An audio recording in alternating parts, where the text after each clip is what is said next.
Hello and welcome to my YouTube channel खुद की पाठशाला। हम लोगों ने पिछले क्लास में देखा था ट्रिग्नोमेट्री का डिफिनीशन, ट्रिग्नोमेट्री होता क्या है और ट्रिग्नोमेट्री अनुपात से भी दर्शन कर लिए थे और हमें ट्रिग्नोमेट्री किस त्रिभुज पे बनाना था ये भी जान लिए थे।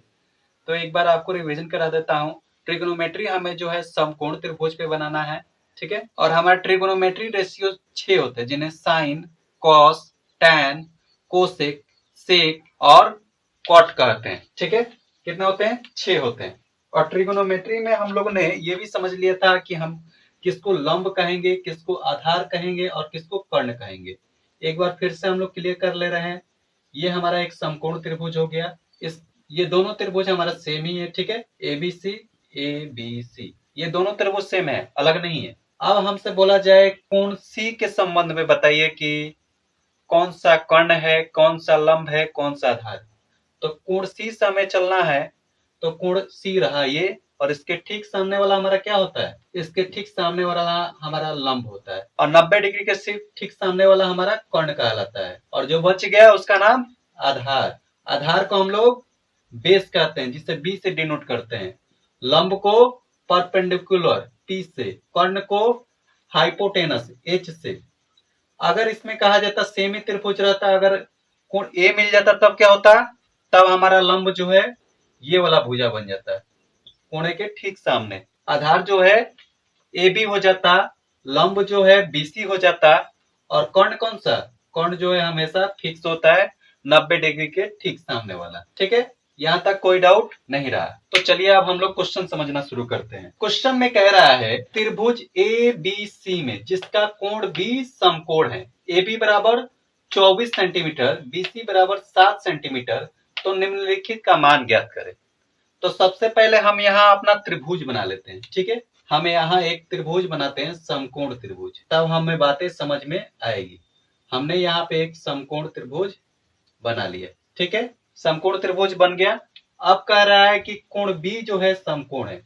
मैंने सही जगह कोण बी लिखा था, ये 90 डिग्री का है, ठीक है। इसके ठीक सामने वाला भुजा कर्ण कहलाएगा, जो कि अभी अभी आपको बताया भी हूँ। इसको क्या कहेंगे? कर्ण। इससे एच से डिनोट करते हैं, ठीक है। अब देखिए आगे क्या कह रहा है। आधार और लंब तो आपस में चेंज होते रहता है, इसलिए इसे नहीं लिखेंगे। आगे कह रहा है कि ए बी बराबर 24 सेंटीमीटर। ये रहा हमारा ए बी, इसका मान कितना दिया है? 24 सेंटीमीटर, ठीक है। उसके बाद कह रहा है बीसी बराबर 7 सेंटीमीटर, अर्थात इसका मान कितना दिया है? 7 सेंटीमीटर। अब ये साइन ए, कॉस ए, ये सब पूछना हमसे शुरू कर दिया है। तो सबसे पहले हम लोग क्या करेंगे? त्रिभुज के तीनों कोणों का मान पहले ज्ञात कर लेंगे। यहाँ कह रहा है कि ए बी बराबर 24, बीसी बराबर 7, और एसी का मान दिया ही नहीं है। तो सबसे पहले एसी का मान ज्ञात करेंगे। कैसे ज्ञात करेंगे जी? तो हमने आपको पिछली थ्योरम में पढ़ाया था पाइथागोरस प्रमेय। पाइथागोरस प्रमेय क्या कहता है कि कर्ण का स्क्वायर जो होता है लंब और आधार के स्क्वायर के बराबर होता है। कर्ण का स्क्वायर लंब और आधार के स्क्वायर के बराबर होता है। लंब का मान कितना दिया है? लंब हम किसी को भी मान सकते हैं, आधार किसी को भी मान सकते हैं, ठीक है। आधार का स्क्वायर प्लस लंब का स्क्वायर, यही हमारा फॉर्मूला होता है, ठीक है। कर्ण स्क्वायर बराबर, अब वैल्यू रखते हैं। इसको मान लेते हैं हम लंब है। लंब का मान कितना दिया है? 24, तो 24 का स्क्वायर। आधार का मान कितना दिया है? 7 दिया है, तो 7 का स्क्वायर। बीच में प्लस का चिन्ह है तो प्लस दिए, ठीक है। अब यहाँ आए 7 7 49, और 24 का स्क्वायर कितना होता है? 24 का स्क्वायर हमारा हो जाता है 576। 24 का स्क्वायर हमारा 576। अगर स्क्वायर नहीं निकालने आता है तो मैं छोटा सा आपको बता देता हूँ, किसी दिन मैं स्क्वायर पर एक सेपरेट वीडियो लेकर आऊंगा। यहाँ क्या कर रहा है? 24 का स्क्वायर ज्ञात करना है। तो सबसे पहले हम लोग 4 का स्क्वायर करेंगे, ठीक है। 4 का स्क्वायर कितना होता है? 4 का स्क्वायर हमारा 16 होता है। 4 चौके 16, 16 का 6, ठीक है। हार्सन कितना बचा? 1 बचा। 1 को याद रखिएगा। अब इन दोनों को आपस में गुणा कर देंगे। 4 दूनी 8, 8 दूनी 16, 4 दूनी 8, 8 दूनी 16, 16 और 1 हार्सिन 17। समझ में आया? इन दोनों को आपस में गुणा किए और गुणा को इस 2 से गुणा कर दिए। 4 दूनी 8, 8 दूनी 16, 16 1 हार्सिन 17, 17 का 7, हार्सिन कितना? 1, ठीक है। अब इसका स्क्वायर करेंगे। 2 दूनी 4, 4 और 1 5, 576, ठीक है। आगे आइए, इन दोनों को जोड़िए। 9 6 15, 15 के 5, 4 7 12, 4 7 11, 11 1 हार्सिन 12, ठीक है। 5 गो एगो 6 गो हरसिन था 625 है। 625 कितना का रूट होता है, स्क्वायर होता है जी। तो 625 हमारा होता है 25 का स्क्वायर। 625 हमारा होता है 25 का स्क्वायर। अब यहाँ देखिए कर्ण पर भी स्क्वायर है और 25 पर भी स्क्वायर है, स्क्वायर स्क्वायर कैंसिल। आप कहेंगे कि यहाँ पे स्क्वायर स्क्वायर क्यों नहीं कैंसिल किए, तो यहाँ देखिए दो संख्या प्लस में थी, यहाँ एक ही संख्या मतलब संख्या एक ही में हो गई, इसलिए मैंने काट दिया। ठीक है, अब हमारा कर्ण बराबर क्या आ गया, कर्ण बराबर हमारा आ गया 25 सेंटीमीटर। कर्ण बराबर हमारा 25 सेंटीमीटर। ये अब हमारा क्लियर हो गया, इससे हम लोग मिटा देंगे। जब भी आपको दो भुजाओं का मान दिया हो तो सबसे पहले आप तीसरे भुजा का मान ज्ञात कर लीजिए, उसके बाद आप क्वेश्चन को ध्यान से देखिए। क्वेश्चन आप कह रहा है निम्नलिखित का मान ज्ञात करें। पहला क्या कह रहा है, साइन ए और कॉस ए। तो सबसे पहले लिख रहे हैं एक नंबर साइन ए। साइन ए बराबर हमारा होता क्या है, तो देखिए साइन ए कह रहा है हमारा रहा ये कोण ए, इसको क्या कहेंगे कोण ए, इसको क्या कहेंगे कोण सी। कोई दिक्कत, आगे चलिए। ये कह रहा है साइन ए, साइन ए बराबर हमारा होता क्या है, तो साइन ए बराबर हमारा होता है लंब बटा कर्ण, लंब बटा कर्ण। अब देखिए लंब का मान कितना दिया है, ये कोण रहा इसके ठीक सामने वाला लंब यानी 7, लंब का मान 7, कर्ण का मान कितना हो गया, कर्ण का मान 25, कर्ण का मान 25। ठीक है, उसके बाद कह रहा था इसी में cos a, cos a बराबर हमारा क्या होगा, तो cos a कोण कौन सा है, तो ए कोण है। अब यहाँ से संलग्न भुजा कौन सा है, तो ए बी है। cos a बराबर हमारा क्या होता है, आधार बटा कर्ण, आधार बटा कर्ण। ये तो हमारा लंब हो गया कोण ए के लिए, आधार कौन सा होगा, ये वाला भुजा। इसका मान कितना दिया है 24, इसका मान 24 दिया है। ठीक है, और कर्ण का मान कितना है 25, आंसर। ठीक है, अगला क्वेश्चन, क्वेश्चन नंबर सेकंड कह रहा है साइन सी कॉस सी, साइन सी कॉस सी, यानी इस वाले कोण से अब हमें काम करना है। अब इसके ठीक सामने वाला लंब हो जाएगा, बचा भुजा आधार हो जाएगा। ठीक है, साइन सी, साइन सी बराबर फिर से यही फॉर्मूला। तो इतना लंबा आप नहीं लिखेंगे, लंब को क्या कहते हैं जी, पी कहते हैं, कर्ण को क्या कहते हैं, एच कहते हैं, पी बाई एच। पी का मान कितना दिया है, पी का मान हमारा हो जाएगा 24। कोण सी के लिए लंब ये रहा, तो इसका मान कितना है 24। ठीक है, और कर्ण का मान कितना है 25। हो गया हमारा आंसर। कह रहा है cos सी, cos सी फिर से हमारा यही कोण है। cos सी बराबर क्या है, आधार बटा कर्ण, आधार बटा कर्ण हम नहीं लिखेंगे, आधार को हम लोग बी से डिनोट करते हैं और कर्ण को एच से। ठीक है, बी, बी का मान कितना दिया है 7, कोण सी ये रहा, लंब ये रहा, कर्ण ये रहा, तो आधार यही ना बचा, आधार का मान 7, कर्ण का मान, कर्ण का मान हमारा 25, आंसर। ठीक है, अगला चलिए, अगला कह रहा है 3 number tan a tan c, tan a और tan c का वैल्यू बताना है। देखिए tan a tan c कोण कौन सा है, तो ये वाला रहा, कोण ये रहा, तो लंब कौन सा होगा, ये वाला, आधार कौन सा होगा, ये वाला भुजा। ठीक है, लंब होगा हमारा BC, आधार होगा AB, और कर्ण हमारा हमेशा फिक्स रहेगा S। कह रहा है tan C, tan C बराबर हमारा हो जाएगा लंब बटा आधार। ठीक है, लंब का मान कितना दिया है, तो 7 दिया है, आधार का मान 24, तो हमारा आंसर क्या होगा 7 बटा 24। अभी का नाम है tan C, ये रहा कोण C, कोण C के ठीक सामने वाला भुजा लंब और बचा भुजा आधार, कर्ण हमारा फिक्स रहेगा। ठीक है, फिर से हमारा वही फॉर्मूला होगा लंब बटा आधार, फॉर्मूला नहीं बदलेगा, कोण बदले उससे कोई मतलब नहीं, फॉर्मूला हमारा सेम रहेगा। ठीक है, अब ये क्या कह रहा है, इसके ठीक सामने वाला लंब, लंब का मान 24, बचा भुजा आधार, आधार का मान 7। हो गया हमारा आंसर, हमारा फर्स्ट वाला क्वेश्चन सॉल्व हो गया। आप स्क्रीनशॉट ले लीजिए, मैं मिटा रहा हूं। सेकंड क्वेश्चन, सेकंड क्या कह रहा है, त्रिभुज पी क्यू आर में जिसका कोण Q समकोण है। सबसे पहले एक त्रिभुज बनाएंगे, ये हमारा एक त्रिभुज बन गया, नाम क्या कह रहा है पी क्यू आर, जिसका कोण Q जो है समकोण है। लिखते हैं पी क्यू आर। आप किसी भी कोण का कोई भी नाम दे सकते हैं। ठीक है, आपको जहां से मन करे वहां से स्टार्ट कर लीजिएगा, बट बस इतना ध्यान रखिएगा किस कोण को समकोण कह रहा है उसी कोण को आपको समकोण बनाना है। ठीक है, इसके ठीक सामने वाला कर्ण, बचा भुजा लंब और आधार हो जाएंगे। ठीक है, आगे देखिए क्या कह रहा है। ये कह रहा है P R plus Q R बराबर 25 centimetre. P R plus Q R, इन दोनों का मान कितना दिया है? 25 सेंटीमीटर, अर्थात इस भुजा का मान और इस भुजा का मान कितना है? 25 सेंटीमीटर। ठीक है, और कह रहा है पी क्यू बराबर 5 सेंटीमीटर। पी क्यू बराबर 5 सेंटीमीटर।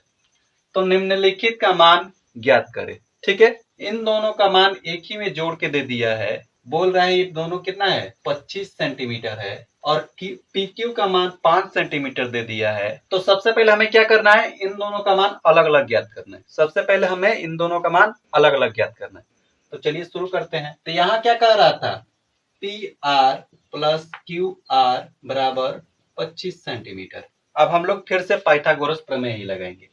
कर्ण स्क्वायर, कर्ण का मान क्या दिया है? तो पी आर, यानी पी आर का स्क्वायर हमारा हो जाएगा P Q plus Q are का स्क्वायर।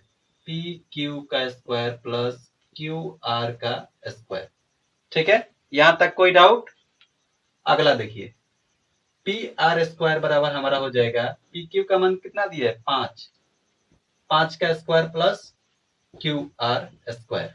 ठीक है, फिर से लिखेंगे पी आर स्क्वायर बराबर हमारा हो जाएगा पी आर स्क्वायर। इधर ये क्या है? प्लस में, इसको इस साइड मंगा देते हैं। इस साइड मंगाएंगे तो ये हमारा हो जाएगा क्यू आर का स्क्वायर बराबर 5 का स्क्वायर कितना होता है? 25 होता है। 5 25 25। यहाँ तक कोई डाउट? आगे चलिए। आगे ये कह रहा है, हम लोग एक फॉर्मूला पढ़े हुए हैं। एक फॉर्मूला हम लोगों ने 9th क्लास में भी पढ़ा हुआ है कि ए स्क्वायर माइनस बी स्क्वायर बराबर होता है ए प्लस बी इंटू ए माइनस बी। तो सेम तरीका से यहाँ भी है। अगर पी आर को एक्स मान ले, क्यू आर को वाई मान ले, या ए और बी मान ले, तो सेम तरीका से ये भी टूट जाएगा। उसी तरीका पे इसे तोड़ देते हैं।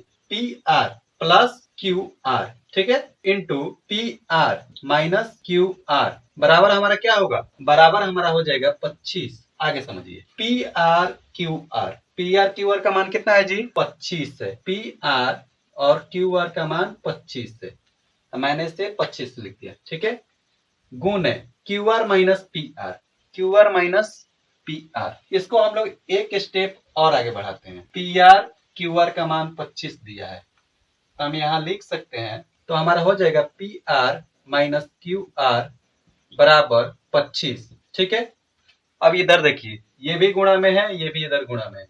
25 25 कैंसिल, या इससे भाग ले जाकर काट सकते हो। ठीक है, हमारा कितना हो जाएगा? P R minus Q R बराबर 1। ठीक है, अब यहां देखिए, हम इसको मान लेते हैं समीकरण फर्स्ट, ये आ गया हमारा समीकरण सेकेंड। ठीक है, समीकरण फर्स्ट एंड सेकेंड से, समीकरण फर्स्ट प्लस सेकेंड से। ठीक है, इन दोनों समीकरण को जोड़ेंगे। यहाँ क्या लिखा है? P R plus Q are, उतार देते हैं P R plus Q are. ठीक है, अब बराबर के पहले वाला एक तरफ लिखते हैं, बराबर के एक तरफ वाला एक तरफ लिखते हैं। ठीक है, P R plus Q are, इसमें कोई डाउट? अब समीकरण सेकंड वाला भी लिख देते हैं, प्लस का चिन्ह देखिए, प्लस है तो प्लस का चिन्ह, पी आर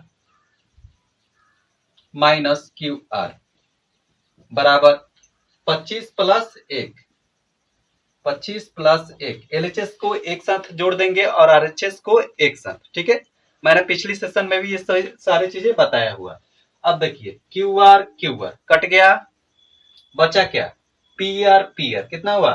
2 पी आर बराबर 25 और 1 26, 2 से काट दीजिए, 13 दूनी 26। ठीक है, तो हमारा पी आर बराबर क्या आ गया? पी आर बराबर हमारा 13 आ गया। पी आर बराबर 13। जब इसका मान 13 आ गया और टोटल 25 से, तो इसका मान कितना आ जाएगा? 12 आ जाएगा। तो हम लिख सकते हैं समीकरण फर्स्ट में किसका मान रखने पर? पी आर का मान रखने पर, यहाँ पी आर का मान हम लोग रखेंगे। पी आर का मान कितना आया है? पी आर का मान हमारा 13 आया हुआ है, 13। क्यू आर का मान हमें ज्ञात करना है, तो 13 प्लस क्यू आर बराबर 25। क्यू आर बराबर हमारा डायरेक्ट क्या हो जाएगा? 25 माइनस 13 इक्वल टू 12, जो कि हमने लिख दिया। ठीक है, अब इसे मिटाते हैं। अब क्वेश्चन पे चलते हैं। ये हमारा क्लियर हो गया, ये 5 सेंटीमीटर है, ये 12 सेंटीमीटर है और ये 13 सेंटीमीटर है। कर्ण का लंबाई हमेशा ज्यादा होता है जो कि है, ठीक है, 13 सेंटीमीटर। अब क्वेश्चन पढ़ते हैं। क्वेश्चन कह रहा है साइन पी बराबर व्हाट। लिखते हैं साइन पी, ये रहा पी, साइन पी बराबर लंब बटा कर्ण, लंब को पी से, कर्ण को एच से। लंब कौन सा होगा, तो पी के ठीक सामने, यानी 12। कर्ण कौन सा होगा, तो समकोण के ठीक सामने, यानी 13। ये हमारा आंसर, ठीक है। अगला कह रहा है कॉस पी। कॉस पी, ध्यान रखिएगा इसका कोई इकाई नहीं होता है, ठीक है। कॉस पी, कॉस पी, ये रहा हमारा कॉस, सॉरी, ये रहा हमारा कोण पी, और यहां से निकालना है कॉस पी का मान। कॉस पी बराबर हमारा होता है बी बाई एच। ये रहा हमारा पी, तो बचा भुजा बी, बी का मान 5, पी का मान 13, आंसर, ठीक है। अगला अगला कह रहा है tan P. tan P 1 number, 2 number, 3 number, ठीक है। कह रहा है tan पी। tan पी बराबर हमारा क्या होगा, tan पी बराबर हमारा हो जाएगा p बाई बी। tan बराबर हमारा फॉर्मूला होता है लंब बाई आधार। ये रहा p, p के ठीक सामने लंब, यानी 12, और आधार बच्चा भुजा होता है, यानी 5। कितना होगा जी, 12/5। ये हमारा सेकेंड नंबर क्वेश्चन चल। अगला, यानी इस क्वेश्चन को बनाने में हमें ज्यादा समय लगा, सिर्फ भुजा का मान ज्ञात करने में, बनाने में कोई समय नहीं लगा, ठीक है। अगला कह रहा है 3 नंबर क्वेश्चन, सेक थीटा बराबर दिया है 13/12। सेक ACC, सेक थीटा बराबर 13/12। सेक थीटा का फॉर्मूला क्या होता है, तो सेक थीटा हम लोग जानते हैं कॉस थीटा का अपोजिट होता है। कॉस थीटा बराबर हमारा होता है आधार बाई कर्ण होता है, आधार बाई कर्ण, तो इसका उल्टा हो जाएगा कर्ण बाई आधार, कर्ण बाई आधार, ठीक है। हमारा सेक थीटा बराबर फॉर्मूला हो जाएगा कर्ण बाई आधार, जो कि कॉस थीटा का ठीक विपरीत है, कॉस थीटा का ठीक विपरीत है। अगला चलिए, यहां से हम देख सकते हैं कर्ण का मान कितना दिया है 13, आधार का मान 12 दिया है, और इसने पूछ कर रखा है साइन थीटा कॉस थीटा वगैरह वगैरह पूछ रखा है। तो हम देख रहे हैं कर्ण का मान मिल गया, आधार का मान मिल गया, हमें एक मान ज्ञात करना पड़ेगा, कौन सा जी, तो लंब का मान। तो हम यहाँ से डायरेक्ट लंब बराबर फॉर्मूला लगाते हैं। लंब बराबर हमारा डायरेक्ट फॉर्मूला लगाते हैं, ठीक है। यहाँ हमारा हो जाता है रूट अंडर कर्ण स्क्वायर माइनस आधार स्क्वायर, कर्ण स्क्वायर माइनस आधार स्क्वायर, ठीक है। कर्ण का मान कितना दिया है, तो 13 का स्क्वायर माइनस 12 का स्क्वायर, कोई दिक्कत। 13 का स्क्वायर हमारा होता है 169, 12 का स्क्वायर होता है 144, यानी 169 माइनस 144। हमारा बचता कितना है, तो 9 में से 4 जाएगा 5, 6 में से 4 जाएगा 2, 1 1 0, यानी रूट 25। रूट 25 किसका होता है, तो 5 का वर्ग होता है, 5 का वर्ग, ठीक है। रूट 25 5 का वर्ग होता है, यानी हमारा लंब का मान कितना आ गया, लंब का मान हमारा 5 सेंटीमीटर आ गया। हम लोग इसे मिटाएंगे नहीं, मैं यहाँ जगह नहीं था इसलिए मिटा रहा था, ठीक है। तो आप लोग लिख लीजिएगा, इसलिए लंब बराबर 5 सेंटीमीटर, लंब बराबर 5 सेंटीमीटर वगैरह मत डालिएगा। कर्ण बराबर हमारा दिया हुआ है, कर्ण बराबर 13 दिया हुआ है, आधार बराबर हमारा 12, कर्ण बराबर 13, आधार बराबर 12। अब चलते हैं क्वेश्चन पे। 1 नंबर क्वेश्चन कह रहा है sine theta. Sine theta, sine theta बराबर लंब बटा कर्ण, लंब बटा कर्ण, लंब बटा कर्ण, ठीक है। मान रखते हैं, लंब का मान 5, कर्ण का मान 13, हो गया हमारा पहला आंसर। दूसरा कह रहा है कॉस थीटा। कॉस थीटा, तो कॉस थीटा तो हम लोग डायरेक्ट यहां से भी अपोजिट करके लिख सकते हैं। कॉस थीटा बराबर लिख लीजिए डायरेक्ट आप 1 बटा सेक थीटा। सेक थीटा, यहां से क्वेश्चन से ही एक अलग तरीका है, आप लोग सेम तरीका से लिख के वैल्यू रख सकते हैं, मैंने बस एक अलग थोड़ा सा बताने की कोशिश कर रहा हूँ, ठीक है। सेक थीटा बराबर 1 बाई कॉस थीटा, यानी इसको पलट के आप लिख दीजिए 12/13। अगर वैसे फॉर्मूला से लिखते हैं तो आपको लिखना पड़ता आधार बाई कर्ण। आधार का मान कितना दिया है तो 12, कर्ण का मान कितना है तो 13। आंसर। ठीक है, कोई दिक्कत? अगला 3 नंबर क्वेश्चन कह रहा है tan theta plus cot theta. tan theta plus cot theta. tan theta बराबर हमारा क्या होता है तो लंब बाई आधार। लंब बाई आधार, लंब को P से, आधार को B से, प्लस cot थीटा बराबर हमारा क्या होता है तो cot थीटा बराबर हमारा होता है आधार बाई लंब। आधार बाई लंब, इसके ठीक विपरीत। ठीक है, अब वैल्यू रखते हैं। लंब का मान 5 दिया है, लंब का मान 5, आधार का मान 12, आधार का मान 12। ठीक है, फिर आधार का मान 12, लंब का मान 5। कोई दिक्कत?